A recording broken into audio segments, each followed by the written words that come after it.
होनी चाहिए या धामी सरकार ने इस रजत जयंती का माहौल और मजाक बनाकर रख दिया है। जो कार्यक्रम सरकार के द्वारा, प्रशासन के द्वारा रिलीज हुआ है कि कब कब क्या क्या होगा, पूरा एक पखवाड़ा मनाया जा रहा है। बहुत खुशी का और गौरवान्वित होने वाला पल है एक उत्तराखंडी होने के नाते हमारे लिए। लेकिन आप सोचिए 1 नवंबर से लेकर 3 नवंबर तक कॉमेडी सर्कस चलेगा यहाँ उत्तराखंड में। कॉमेडी के कार्यक्रम रखे गए हैं। इतनी बड़ी बड़ी समस्याएं हमारे मुंह बाएं खड़ी है। पलायन की समस्या है, राष्ट्रीय सुरक्षा की समस्या है, हमारे बॉर्डर्स जो हैं दूसरे देशों से लगते हुए बॉर्डर्स हैं, गांव के गांव जो हैं वो भूतहा हो रहे हैं। मैं तो सवाल ये पूछना चाहती हूँ, 1 करोड़ 70 लाख की हमारी आबादी है।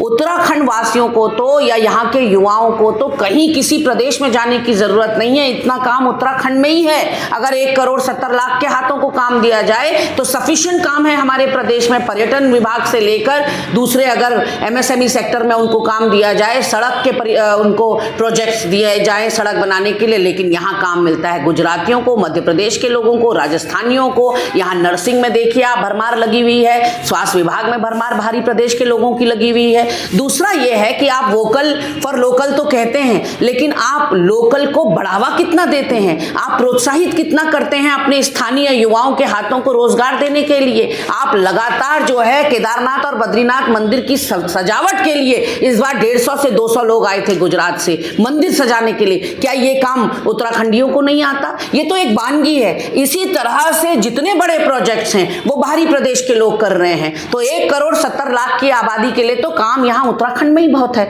और सालाना बजट उत्तराखंड का 1 लाख करोड़ हो गया है। वो 1 लाख करोड़ जाता कहाँ है? कोई जवाबदेही नहीं है, कोई रिस्पॉन्सिबिलिटी नहीं है, कोई आंसरेबिलिटी नहीं है, कोई पूछने वाला नहीं, कोई बताने वाला नहीं। जनता को कुछ आप नहीं बताते। यहाँ पर मोदी जी आ रहे हैं 11 तारीख को, लेकिन आप 1200 करोड़ देते हैं। हमारे वहां इतनी भीषण आपदा आई, 1000 करोड़ का तो जो सड़कें टूटी हैं उसका ही आकलन लगाया जा रहा है नुकसान का। 1400 स्कूल जर्जर अवस्था में पहुंच गए, उसके लिए आपने कोई धनराशि मुक्त नहीं कराई।